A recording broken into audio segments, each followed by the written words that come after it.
করেছেন। আল্লাহ তাআলা বলেন, ইয়া আইয়ুহাল্লাযীনা আমানু জতানিবু কাসীরাম মিনাজ-যন্নি ইন্না বা'দায-যন্নি ইসমুন ওয়া লা তাজাসসাসু ওয়া লা ইয়াগতাব বা'দুকুম বা'দা। মুসলমান ভাইরে আমার কথাগুলো দিল দিয়া বুঝবেন, আমার দিকে তাকান। আল্লাহ রাব্বুল আলামিন কুরআনুল কারীমের ভিতরে আল্লাহ রাব্বুল আলামিন বলেন, দুনিয়ার ঈমানদার শোনো, ইজতানিবু কাসীরাম মিনাজ-যন্নি, মানুষ সম্পর্কে খারাপ মন্তব্য করা থেকে তোমরা বিরত থাকো। মানুষের দুশ্চর্চা করবা না, মানুষ সম্পর্কে খারাপ মন্তব্য করবা না। কারণ আল্লাহ বলেন, ইন্না বা'দায-যন্নি ইসমুন, মানুষ সম্পর্কে খারাপ মন্তব্য করা, মানুষ সম্পর্কে খারাপ আলোচনা করা, অন্যের দুশ্চর্চা করা, এটা হলো গুনাহের কাজ।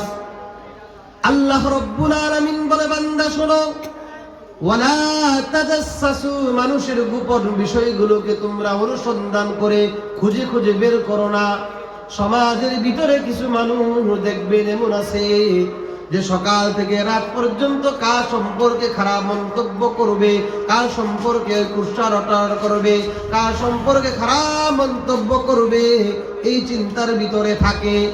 অথচ আল্লাহ বলে, বান্দা শোনো, ওয়ালা তাজাসসাসু, মানুষের গোপন বিষয়গুলোকে তোমরা অনুসন্ধান করে খুঁজে খুঁজে বের করো না।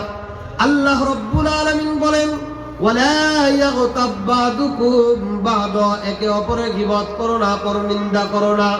আল্লাহ রাব্বুল আলামিন বলেন, কেন করবা না বান্দা শোনো, আইয়ুহিব্বু আহাদুকুম, আল্লাহ বলেন, তোমরা কেরা পছন্দ করো যে তোমার কোনো ভাই যখন মারা যাবে মৃত ভাইয়ের গোশত খাবে, রেখে তোমরা পছন্দ করো।